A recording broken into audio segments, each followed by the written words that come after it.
bienvenidos a los cursos virtuales de la Universidad Rural de Guatemala. Mi nombre es Keila Gemima Méndez Santos y en esta oportunidad tendré a bien desarrollar con ustedes el curso correspondiente a Derecho Penal, específicamente a la semana 8, con el tema Participación en el delito, penas y aplicación de las mismas.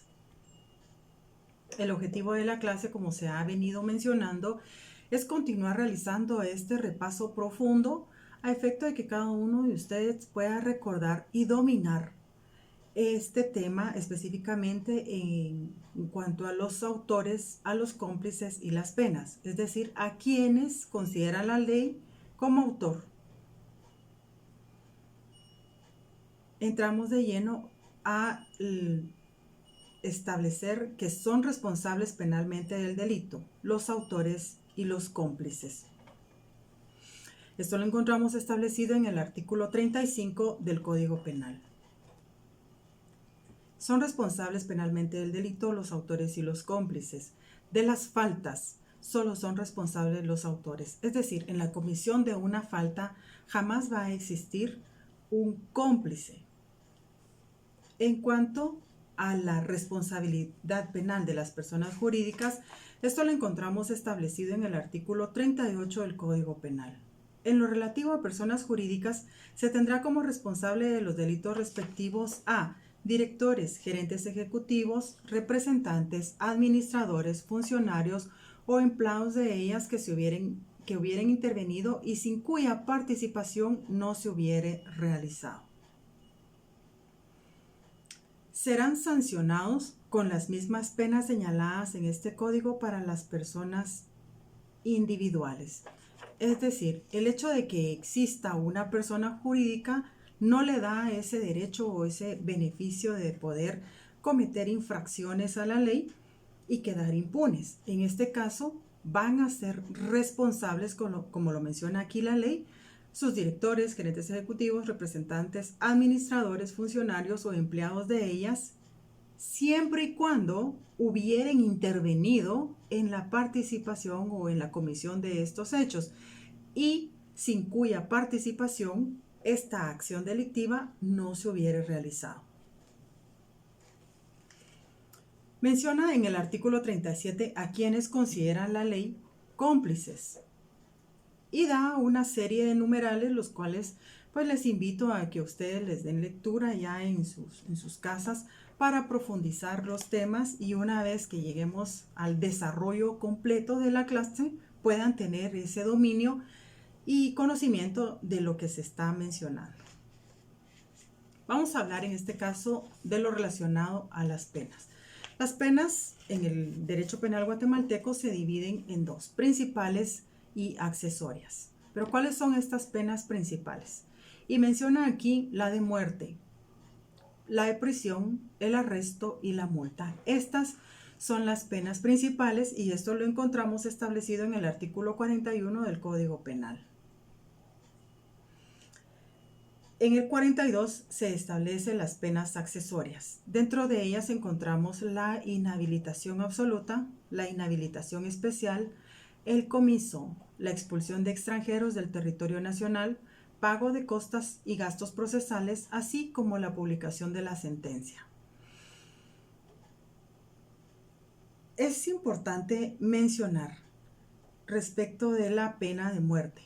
Como lo pueden observar, es una pena principal, pena que actualmente se encuentra suspendida. Sin embargo, antes de esta suspensión, la ley establecía a quienes no se podía imponer la pena de muerte. Y en este caso, el artículo 43 del Código Penal establece que no se podía imponer una pena de muerte por delitos políticos. Asimismo, cuando la condena se fundamentara en presunciones.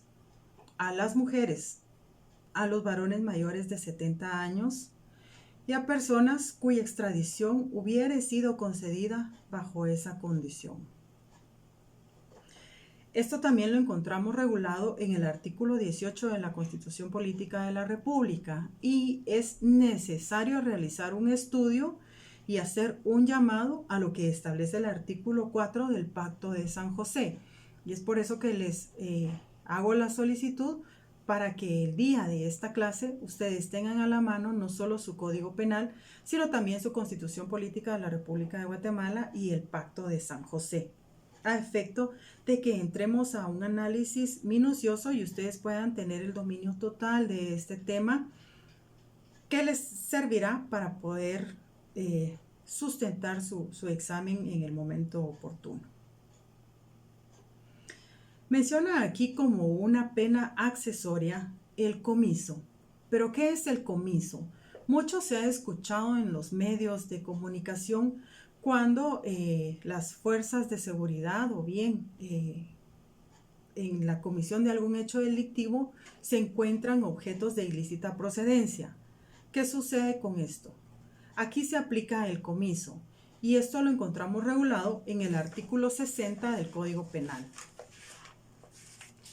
Nos indica este artículo que el comiso consiste en la pérdida a favor del Estado de los objetos que provengan de un delito o falta y de los instrumentos con que se hubieran cometido, a no ser que pertenezcan a un tercero no responsable del hecho, cuando los objetos referidos fueren de uso prohibido o no sean de lícito comercio, se acordará el comiso, aunque no llegue a declararse la existencia del delito o la culpabilidad del imputado. Los objetos decomisados de lícito comercio se venderán y el producto de la venta incrementará los fondos privativos del organismo judicial. Este artículo fue reformado y se adicionó un párrafo según el decreto número 55-2010. El comiso procederá únicamente en caso de que el juez o tribunal competente no declare la extinción de dominio conforme a la ley en la materia. Y es por eso que también será necesario que para el desarrollo de esta clase tengan a la mano su ley de extinción de dominio para que podamos hacer ese análisis correspondiente.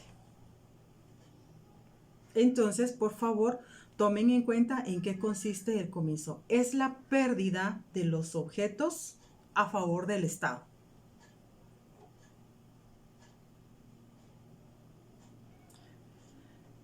Siempre con las penas principales. La pena de prisión consiste en la privación de la libertad personal y deberá cumplirse en los centros penales destinados para el efecto.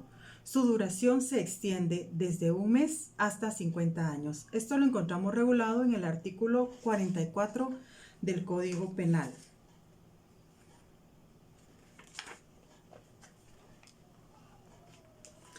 Este artículo también menciona que a los condenados a prisión que observen buena conducta durante las 3/4 partes de la condena se les pondrá en libertad, en el entendido que si cometieren un nuevo delito durante el tiempo que estén gozando de dicho privilegio, deberán cumplir el resto de la pena a la que corresponda al nuevo delito cometido. La rebaja a que se refiere este artículo no se aplicará cuando el reo observe mala conducta, cometiere nuevo delito o infringiere gravemente los reglamentos del centro penal en que cumpla su condena. Es decir, en el caso de que una persona observe buena conducta, no será necesario que cumpla toda la pena que le ha sido impuesta, sino que se le beneficia, toda vez de que recordemos que el derecho penal, pues también una de sus características es de que es rehabilitador y pretende que las personas, una vez de que salgan nuevamente a su vida normal, sean reinsertados a la sociedad, puedan ser rehabilitados y les da como beneficio el hecho de que al observar buena conducta no deberán cumplir la totalidad de la pena. Pero esto lo desarrollaremos ya más despacio en el transcurso de la clase. Hablemos de la pena de arresto. Esta consiste en la privación de libertad personal hasta por 60 días. Se aplicará a los responsables de las faltas. Lo encontramos regulado en el artículo 45 del Código Penal. Importante mencionar que se debe ejecutar en los lugares distintos a los destinados al cumplimiento de la pena de prisión. Es decir, una persona que ha sido sancionada con la privación de su libertad por la comisión de algún hecho que conlleve la pena de arresto, deberá cumplir esta sanción en un centro distinto al de los de la pena de prisión. La multa consiste en el pago de una cantidad de dinero que el juez fijará dentro de los límites legales y tiene carácter personal, será determinada de acuerdo con la capacidad económica del reo. Esto lo encontramos en el artículo 52 del Código Penal. En el 53 se establece lo que se menciona el carácter personal y será determinada de acuerdo con la capacidad económica del reo, su salario, su sueldo o renta que perciba, su aptitud para el trabajo o capacidad de producción, cargas familiares debidamente comprobadas y las demás circunstancias que indiquen su situación económica. En el 54 se indica la forma en que se debe ejecutar la multa e indica que la multa deberá ser pagada por el condenado dentro de un plazo no mayor de 3 días a contar de la fecha en que la sentencia quedó ejecutoriada. Es por eso que se menciona en este artículo que tiene carácter personal y será determinada de acuerdo a la capacidad económica del reo, toda vez de que para la imposición deben considerarse todos los gastos en que debe incurrir esta persona y cuánto de dinero le quedará disponible para poder pagar la multa que le ha sido impuesta. Caso contrario, se estaría desnaturalizando esta sanción y se perdería ese lado humano del que también goza el derecho penal. La conmutación de las penas. La prisión que no exceda de 5 años y el arresto. ¿En qué casos no hay conmuta? Es decir, son inconmutables los reincidentes y delincuentes habituales, los condenados por robo, cuando así lo prescriban otras leyes, y esto lo encontramos en el artículo 51 del Código Penal en cuanto a la inconmutabilidad. Pero hablemos específicamente de la conmuta de las penas.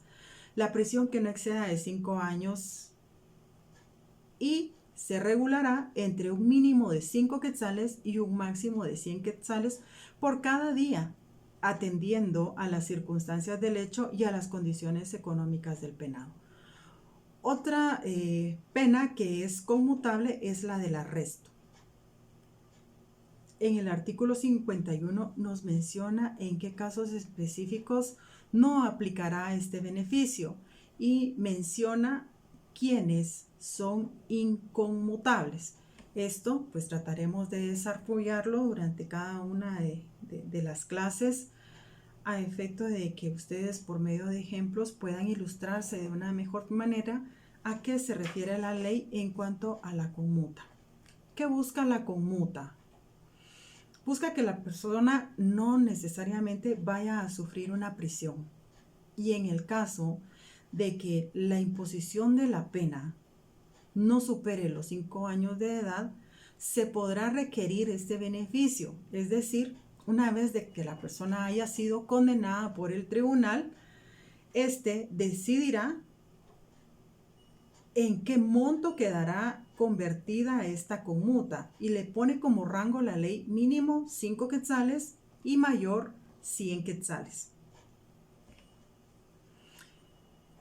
Dentro de estas presentaciones se encuentra una serie de preguntas que cada uno de ustedes debe responder a efecto de que para el momento de su examen pues ustedes puedan tener el dominio total de estos temas.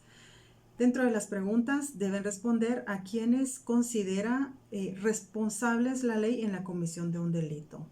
¿Cuáles son las penas principales? ¿Cuáles son las penas accesorias? ¿En qué consiste el comiso? ¿En qué consiste la pena de prisión? ¿Cuál es la duración de la pena de prisión? ¿En qué consiste la pena de arresto? ¿A quiénes se aplica la pena de arresto?